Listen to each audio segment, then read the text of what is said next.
The British royal family, who own over 16% of the entire planet, seems to be falling apart, which is nothing to mourn, for they are one of the most monstrous families on Earth. In 1964, the Queen and Prince Philip visited a school in British Columbia. Former resident William Coombs claims that 10 of his classmates were taken by the Queen and Prince Philip, never to be seen again. The notorious pedophile and necrophiliac Jimmy Savile was close friends with the royal family. Charles wanted him to be Prince Harry's godfather. He was awarded the Most Excellent Order of the British Empire in 1971 and knighted by the Queen in 1990. Prince Andrew has been a regular at Jeffrey Epstein's pedophile island. King Charles was close friends with a bishop who was convicted of raping over a dozen boys. A former student of Aldenham School claims that students were routinely raped and tortured by members of the Worshipful Company of Brewers, which was frequented by Jimmy Savile, King Charles, and Lord Mountbatten, who has been accused of raping an 11-year-old boy. Jeanette Archer says she was abused by the royals as a young child and says that they are reptilians. According to Princess Diana's friend, Christine Fitzgerald, Diana's nickname for the Windsors was the Reptiles, and used to say that they are not human.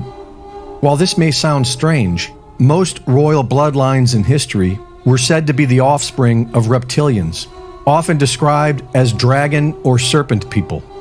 In an interview with David Icke, Arizona Wilder told her story of being bred for the express purpose of conducting rituals for the royal family. I was bred for this role that I fulfill. I was being abused and traumatized, and on purpose, for the mind control that they need someone to go through to do whatever they say. She explained the importance of blood rituals. What it's all about is that the blood and the menstrual blood contains something that is important for the propagation of this race that is controlling things on this planet. She explained the infamous adrenochrome. For it to be secreted in the blood is they need terrorization of their victims. They are killed at that moment as they are staring into their eyes. She said when the royals and others smelled blood, they would shapeshift into reptilians. When the victims are starting to be sacrificed, it's the scent of the blood.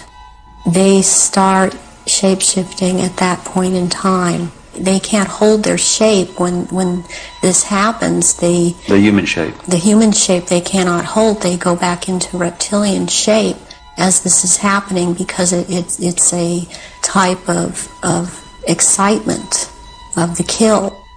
I have seen at rituals, I have seen George Bush. I have seen the two sons when they were young. Are these the sons that have become governors? Yes. One is in Florida and one is in Texas. Madeleine Albright. I have seen Henry Kissinger. I've seen the Queen Mother there. And I have seen Princess Margaret there. I've seen Charles there. And they shapeshift. What have you seen the Queen or any of the royal family do in relation to that? Have you seen them sacrifice and consume human flesh? I've seen all of them drink human blood and consume human flesh. There are certain times when there will have been someone doing a sacrifice and it's not happening fast enough for them. So they will step in and finish it themselves. These reptilians live hundreds of years, and so they have to have taken more than one human body to live in. David Icke predicted years ago that the royal family would be removed to make way for a one-world government. And Dr. Michael Salla, who has been researching exopolitics for 20 years, has a different theory which could explain the fading of the royal family.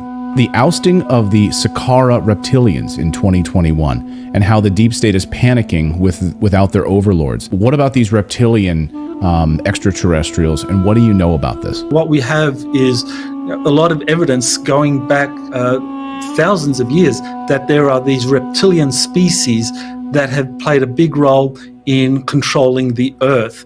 And the name of the kind of apex reptilian is Sakaar. So these are kind of like dragon-like creatures, 8 foot to 12 foot tall, and they apparently have been forced to leave our solar system recently with the arrival of these kind of more senior species. They're here to watch our emergence into a planetary into a galactic culture. They're here to watch that. But once that has happened over a period of maybe a dozen years or so, they're going to leave.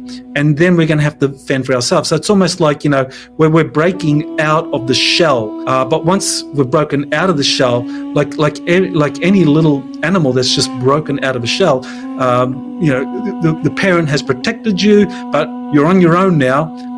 Good luck. Reporting for InfoWars, this is Greg Reese.